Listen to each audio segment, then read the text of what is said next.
With me, Israel. Okay.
¿Quieres que le deje aquí?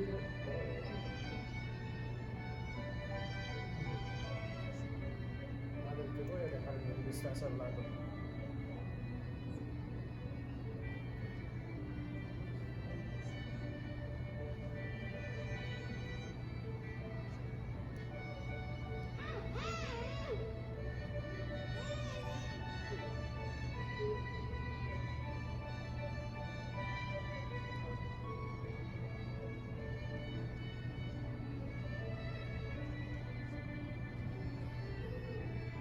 No que los hombres se alinean contigo.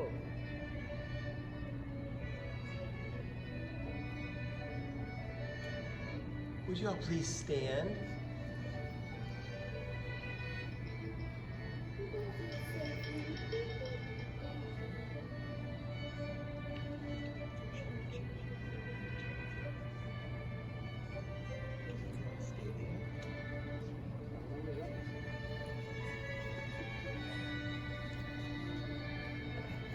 Friends and family, please be seated.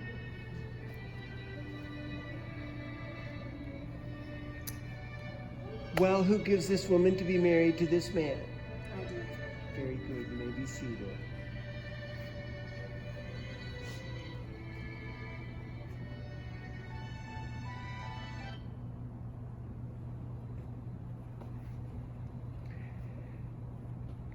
Jennifer and Israel, you have come today to be joined together in marriage. You've expressed to me your desire to have a Christian wedding ceremony. And that's special because in a Christian wedding ceremony, we are asking the presence of God the Son to be amongst us. And that's what he said, where 2 or 3 are gathered in my name, I will be there. And so this is a Christian wedding by your request. And that's very special. It reminds us as well that this is not just a human thing that we're doing because the God of heaven is witnessing everything that you are going to say today, or everything you're going to promise to one another today. That also is very special. So Jennifer and Israel, today you've come that you might be joined together in marriage. And that means that you're standing on the threshold of a whole new chapter of your lives together. You've enjoyed romantic love until now, but today you're going to enter into marriage love. And there are some differences. Our hope is that you'll have a romantic marriage until you die. But romance by itself is not enough to build a marriage on. So let me remind you of what we're talking about today.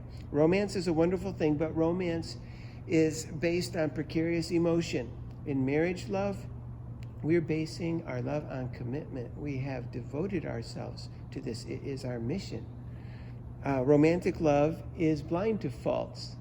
But as you are married and married for years, you'll be aware of one another's faults, and you still have to love anyway when you're not blind. Romantic love endures only as long as there is mutual pleasure. But in marriage, sometimes there is a lot of pain, and now your marriage love has to endure through all of that pain. Romantic love demands reciprocation. If you quit loving me, I'll quit loving you. That's romantic love. In marriage love, you'll go on loving even if the other person never really returns your love. Romantic love tends to fade with time. Oh, it's not as good as it used to be. Marriage love grows stronger with time.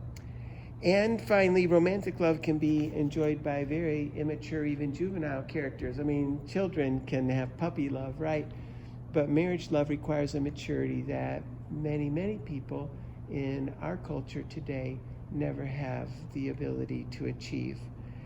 And so today, I'm not going to exhort you, Israel and Jennifer, to remain married as long as things work out, as they say. Instead, I'm going to actually order you by God to make things work out and to love each other even if things never, quote unquote, work out. You just go on loving anyway. In a few minutes, you're going to promise to one another your lives in love and faithfulness. And in front of people who love you and the Lord, you're going to say, I will love you for better or for worse. If things get better than they are today or if things get worse than they are today, either way, I'm going to love you. This is a day for clear thoughts and plain words. And even now, if you want to just go home and not get married, the damage that will be done, the disappointment would be far less than if any time after today you decide to break up. So if you will marry, then you have to become closer today than you've ever been before, and you have to learn to love each other more strongly than you did before. So may God's grace go with you all the days of your life. Thank you. Now, having heard these things, Israel and Jennifer, Israel, let me ask you, will you have this woman to be your married wife, to live together after God's ordinance in the holy estate of matrimony? And if so, will you love her and comfort her and honor and keep her in sickness and in health, forsaking all other women to keep yourself only for her? Will you do that? Yes, I do. All right. Jennifer, let me ask you, having heard these things, will you have this man to be your married husband, to live together after God's ordinance in the holy estate of matrimony? Will you love him and honor him and keep him in sickness or in health, and leaving all other men, keep yourself only for him as long as you live? Will you do that? All right. Well then, because you have confirmed your desire to be married, I'd like for you to ascend the platform with me and join me on the platform.